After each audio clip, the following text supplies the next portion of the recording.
Hey everybody, this is Rydo and we're back to Hearthstone. So we've got a couple of quests still to do. We need to get victories with Warlock and Priest. Hopefully Warlock, because we want Warlock to the max level. I suppose I could try to get the ranked level up, but I really wasn't focusing on that, and we need to get 3 wins with Rogue. And frankly, I'm just trying to save time here, so I'm gonna go to Pirates for the Rogue character and play on casual because I'm tired.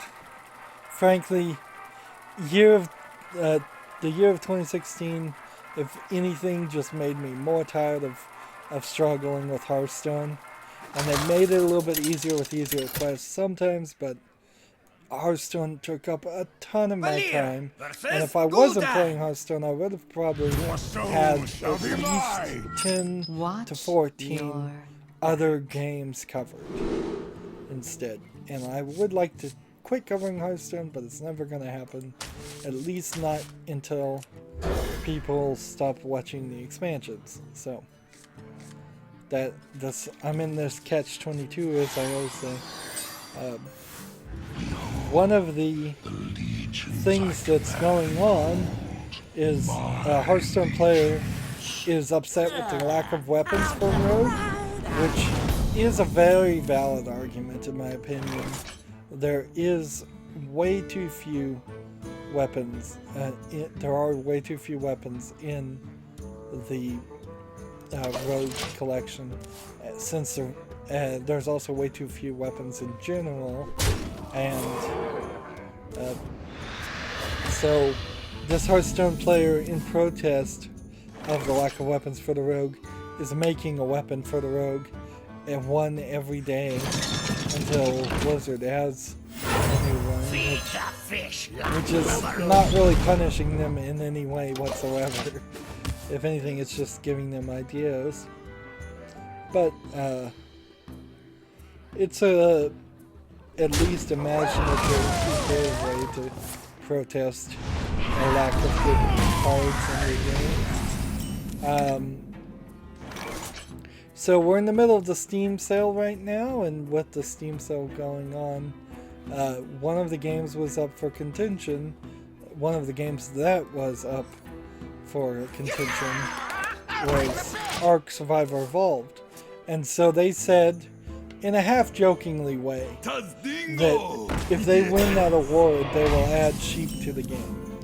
Now, this isn't the first time that Ark Survival Evolved has done something that would be considered fishy. Darn it, I kinda need to kill this guy, don't I? And just manipulative and sleazy and underhanded, trying to bribe votes, and then offering sheep as if making a joke that the people are sheep that would fall for that, which maybe they are implying that, maybe they aren't. It's not classy at the very least. And so that happened, and people were upset about it, and then they came out and said we were just joking. I assume that's what they're saying, and that sheep will come to the game regardless. It seems incredibly stupid, by the way. If you are going to try to bribe for an award, why an award that has no meaning whatsoever? The Steam Awards don't have any weight behind them. And at least as far as we know, I imagine what's going to end up happening is a large amount of games on Steam are going to, over the years, have Steam Awards displayed on their website. Like, that's something that's important. It's just a sales tactic, really. But if you did want such an award, you could probably pay a company to get that kind of award. Like JD Powerhouse, I believe, is one of them that all you have to do is pay them and tell them what award you want, and they'll give it to you. PricewaterhouseCoopers, maybe that's what it would do. All these big named companies. Feed the fish, landlubber. Let's see.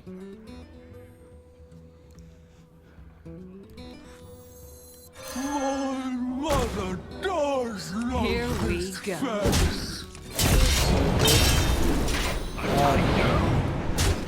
So it just feels like a dumb idea in general, and they've done harm to their game yet again, and their reputation yet again by shooting their mouth off.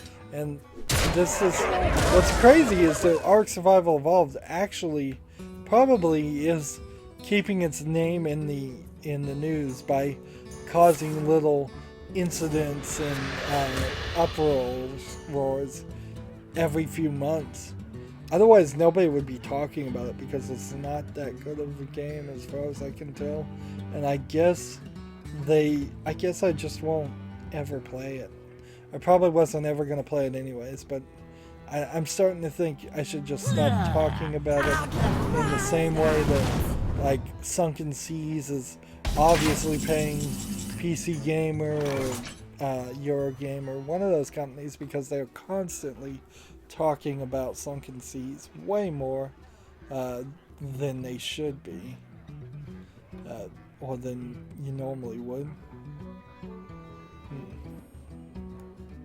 So many options. I'll tickle the line. Let's keep playing. Tango. So respect. Here we go. Keep this happening in return. Oh, I should have actually used my ability there. That was a mistake. Let's see. Moving down the list. Postal has gone open source after 20 years, which is a little weird because it's still available on sale on Steam, and it probably still will be available on Steam. Postal, again, kind of these controversy games. I don't think I'd really want to play Postal 1. It's too old, and it's just probably not something I would desire to spend my effort on. Maybe eventually I'll get around to seeing what it's all about. I doubt it. Let's see. Get back, you scurvy dogs. Attack here. Attack here. And play this.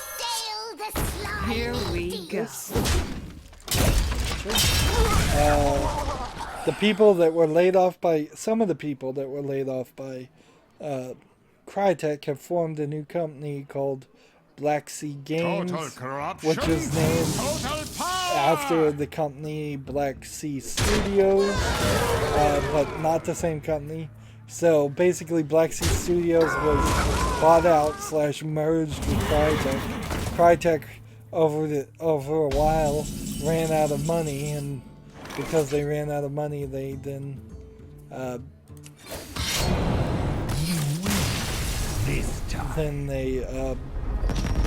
they laid off everybody at that company.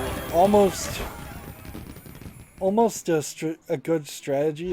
It's a bad way to treat people, but merging with a company to get rid of your competition isn't unheard of. So the only real issue, those Black Sea Studios only came out with a couple games and neither one of them interested me. So Black Sea Games, the new company, probably not going to interest me too much either. The Stanley Parable put out a patch to fix a black monolith that showed up apparently as a bug, or that's what they're calling it now, in the middle of the baby game that you have to play for hours and hours to finish. If you want to get that ending, and it's not worth it. So it's still a super long and annoying game, but now it doesn't have a black monolith. I think what's weird here is we're going to probably run out of things to talk about in this recording and not Feed the finish fish, the landlubber. any of the quests at this rate. That would kind of suck, but oh well. Windows 10 may be getting a game mode. That'll be interesting. If I could put Windows 10 in a game mode to stop it from installing updates, downloading things in the background, restarting the computer at the worst possible times. If I could just lock it in game mode Here we always, that would be very, very appreciated. But I suspect what it's gonna do is it's only gonna work for Windows 10 store games, and each game itself is gonna have to ask for game mode permission. And when it does that, resources are just gonna be more allocated towards that single application, which would be nice. Like shadow copy, background copy, things like that may actually be adding a little bit of lag into my gameplay, but nothing that I've ever noticed. I've never for the life of me thought the reason why my game is lagging is because Windows 10. If anything, it always seemed like it was specifically the game. Too many games that we play, like The Witcher 3, are very demanding and run pretty well for me to think that Windows 10 is this huge resource hog, which in a lot of ways, I suppose compared to a bare bones, no graphical user interface Linux, it is a major resource hog, but in all practicality, I don't think it matters that much. Want a deal? Let's see. What do we want A to do? tango? Rid of that guy. Glitter Mitten Grove. It looks like it's a kind of good game, actually. The reason I talk about Glitter Mitten Grove, if I can pronounce it right, is that Frog Fractions 2 is inside that game, and that's fun and dandy. I haven't played Frog Fractions 1. I haven't been into that big obsession with it. I may at some point play Frog Fractions 1 and 2, but it seems like once the gag is up, it's over with. There's Jim Sterling as a troll, because he is just a troll. He did a full hour-long video of him playing Glitter Mitten Grove and reviewing it, always trying to hint at that he's gonna eventually get to Frog Fractions and talk about that part, and then he ends the video and doesn't even talk about that part. But actually, that's exactly what I wanted somebody to do, because I wanted to see if the overlying game, the fairy game of building a house, a neighborhood for fairies, was any good, and it actually does look kind of good. But that being said, I doubt that many people are going to play it for very long, and that's going to be kind of a shame. In one serious way, that if the game wasn't so expensive, it would probably sell on its own. Grid is on sale on Good Old Games, but then it's also scheduled to leave tomorrow as of recording, so it's already gone now, which certainly is weird to put your game on sale and then knowing and having it scheduled to leave your storefront the next day. If somebody buys it today and they don't download it quickly, can they download it once it's delisted? One would hope, but I'm not certain if that's the case. Scuttle the ship! So there's definitely some weirdness to this. It's not as bad as Steam, I suppose, because if you download Grid and you have it, it's just a DRM-free thing on good old games, so it will always work, which isn't true for games on Steam. And I assume that in their licenses they have an agreement to always allow people who purchase the game to download it again. Otherwise that would be annoying. Oh, get out. And see, I only have about 3 more things to talk about. And so I don't think we'll go into a third recording here. ModsDB is a website for mods. If you're not familiar, they named their mod of the year as the Stalker Call of Chernobyl mod of the year for 2016. Versus Thrall. I'm not going to get into mods, but I'm more tempted than I ever was before to get into mods as far as Skyrim and Skyrim Special Edition. And maybe even some Fallout mods whenever I play Fallout. But it's, I suppose, worth mentioning it and looking it up. And then HTC has shot down rumors that the 5.2 is going to be at CES. CES is going to happen in January. However, ever since E3 came out, it's kind of not a real factor in the video game industries. We're not going to see much announced at the Consumer Electronics Show. In general, consumer electronics are dying a death they deserve to die, and I'm glad to see people slow down on how much money they waste buying gadgets they didn't need. Here we go. It used to be a big deal to get gadgets, and in the days of one MP3 being drastically better than the next MP3 Don't worry, player, loves. The cavalry's here. it kind of made sense that was our big deal. But now it's just all about, well, this 4K TV is slightly better than the last year's 4K TV, and here's a vacuum cleaner that vacuums the rug for yourself. Simpler things instead of anything Here super we go. amazing. And that's good. It's good we don't need gadgets, and I can't for the life of me think of anything I would really want. Put this apple on your head. The smartwatch phase is come and gone, and it really didn't succeed. Let's see, what else? New phones will come out, but they don't get shown at CES either, really. So they're not a big deal. Yeah, I think I kinda, as far as gadgets, have everything I need. Personally, as far as gadgets, I have a whole bunch of computer stuff I need to work on and I never have time for. I've got lots of work to do.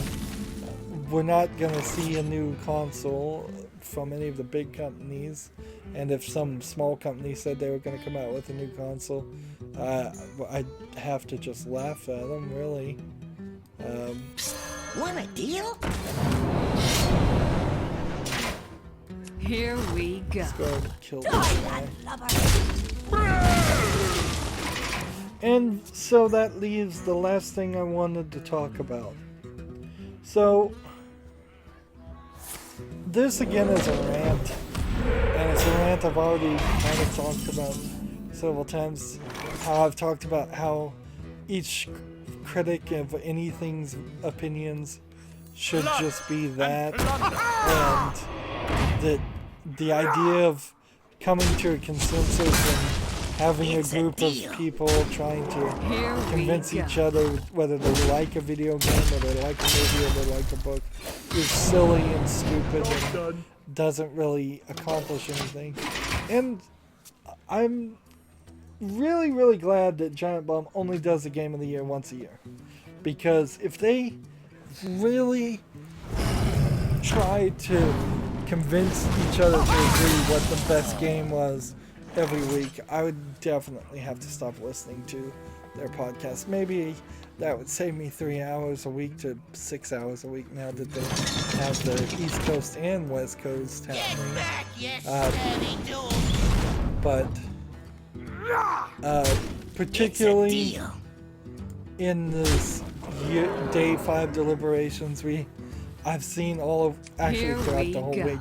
Alex Navarro who's the cranky one and doesn't usually say too much, is being very heavy on personality and trying to push his personal likes in the game, and it's succeeding because We must half, cleanse the Sunwell. if not most of the game people in Giant Bomb now don't particularly have that strong of a personality or really care. This has been kind of going on probably since the inception. There's always been one or two strong personalities that were steering the ship of opinion on the games, but Alex Navarro doesn't really have the charisma to do that in a smooth fashion.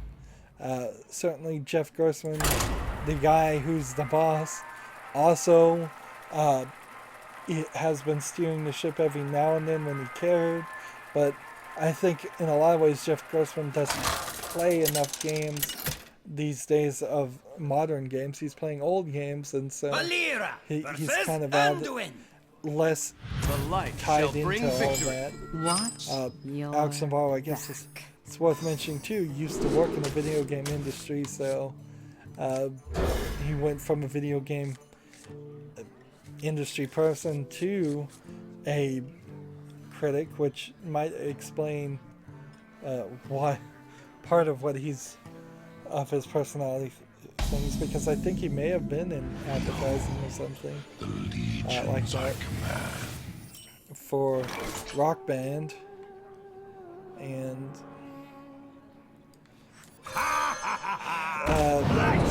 so I haven't even finished day 5. I'm still trying to listen to it, but he is definitely right now trying to push something that nobody else on the table. There's at least 5 other people on the table, and nobody wants this one game on this list, and he's trying to push it forward.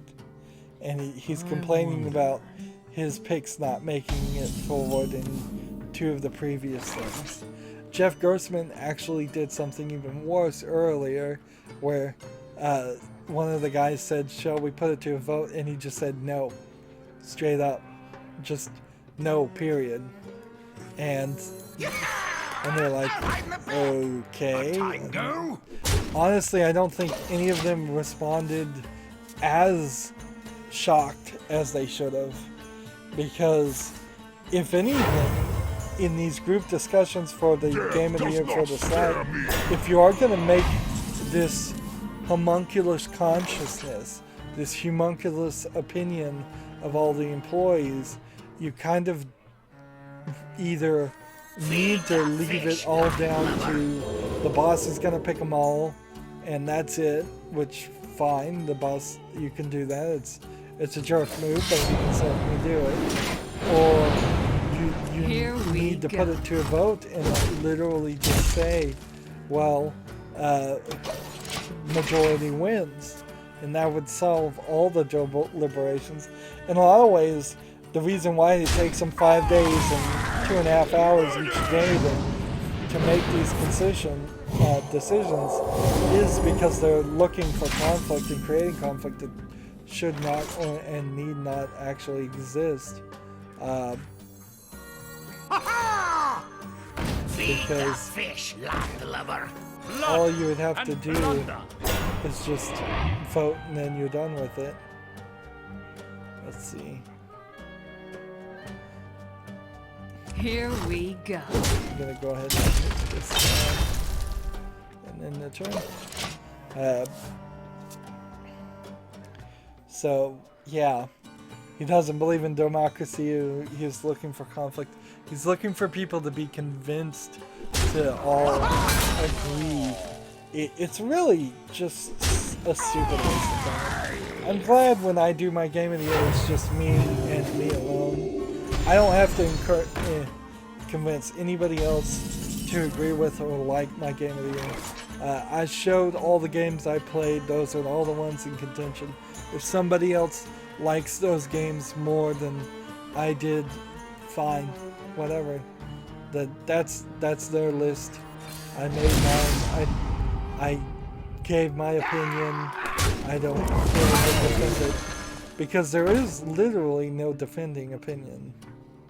Interesting. I don't think I've seen this card before. There's no defense needed for an opinion, and there is no defense for an opinion. Job done. That's just how it is. That's what criticism is. I guess it may go right down to identity politics. The damn I hate to use that phrase, but I think it really does.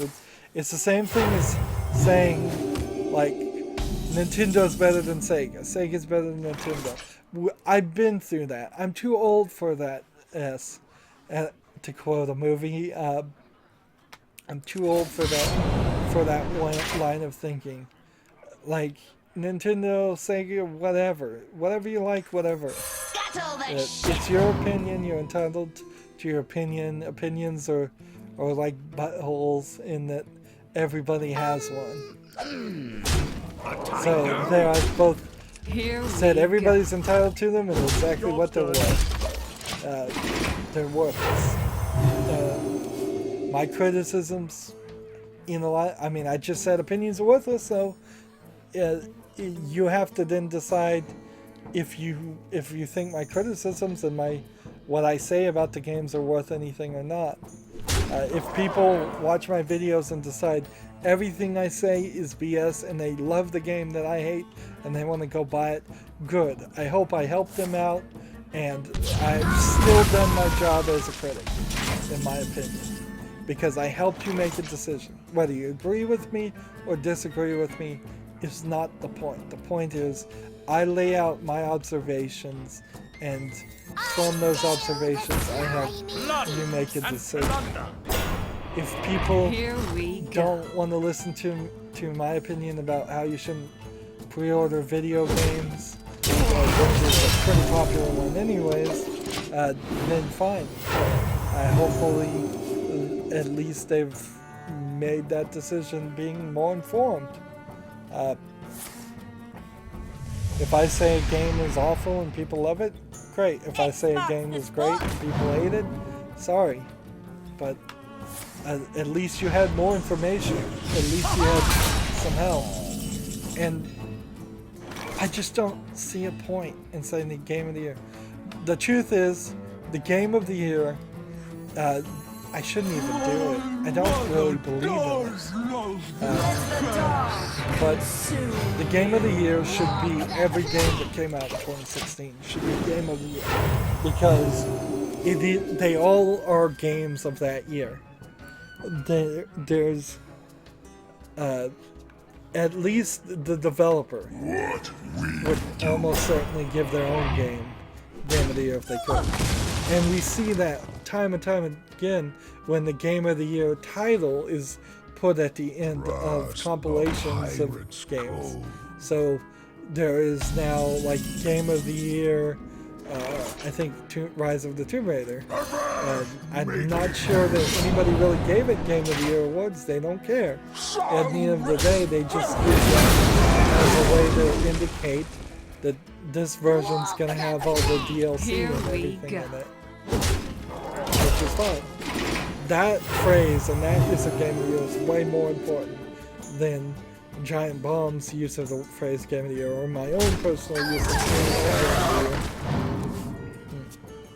I guess at the end of the day, what I'm really realizing is, as I've become more of a critic, I don't think Giant Bomb is really offering anything to me.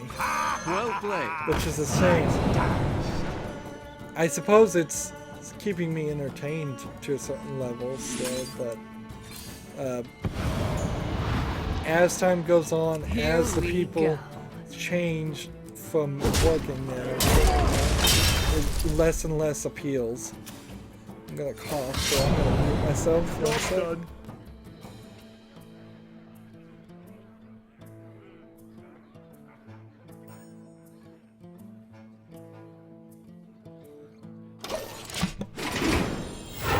Okay, I'm back. And similar things like Jim Sterling never really offered any valid criticism. I still watch Zero Punctuation. The guy that rambles on, I forgot his name. And he really doesn't offer anything anyways. And the channel that he's on fell apart last year. So that Here we go. too is another source. Kotaku I was watching maybe 3 or 4 years ago, and then I finally had enough of them and just pretty much just migrated naturally away from them. I didn't even stop watching Kotaku for the whole Gamergate and their issues there. I don't think I ever watched Polygon.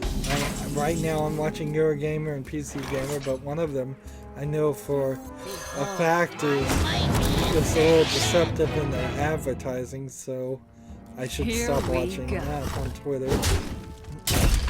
Being on Twitter certainly has changed where I get a lot of my information, and all I really want nowadays are hard facts.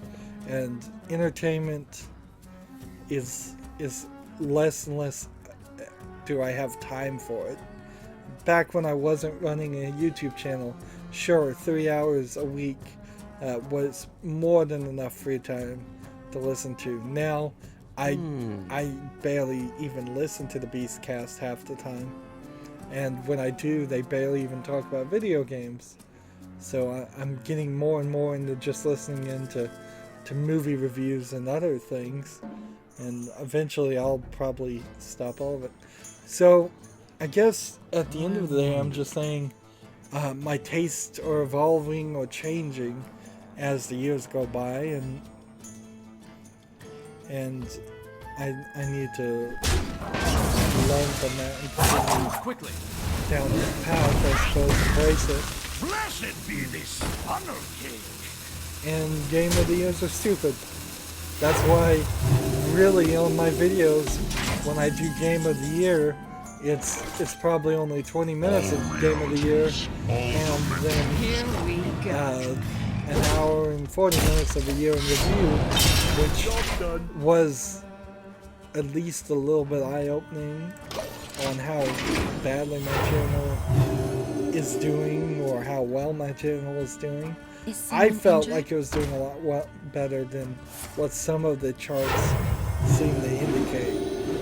But I don't know if I want to trust my feelings or if I want to trust the facts on that one. I should trust the facts, and I would certainly yell at anybody for doing anything different personally, but I feel like my channel's been doing a lot better than just tapering off and losing viewers.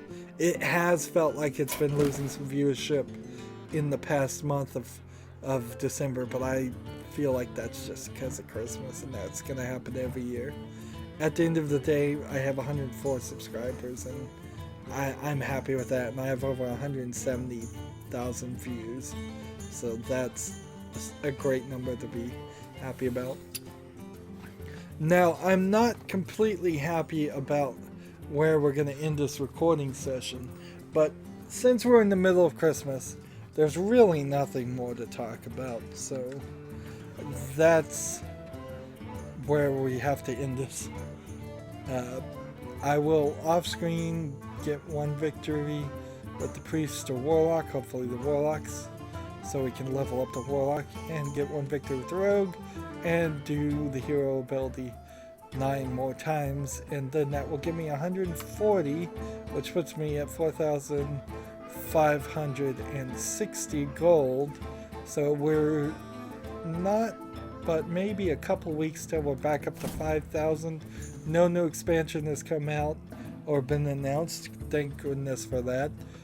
I'm hoping to be over 10,000 by the next expansion. That's going to be it for this recording. As always, I ask you to like, share, subscribe, comment, and watch every second of my videos. All that helps out If you want to support me further, go to my main YouTube page. On the right there's a button that says support this channel. Click it, make a donation. And if you want to friend or follow me on basically any social media sites, there's a whole bunch of links down below. Thank you for watching. Have a good evening.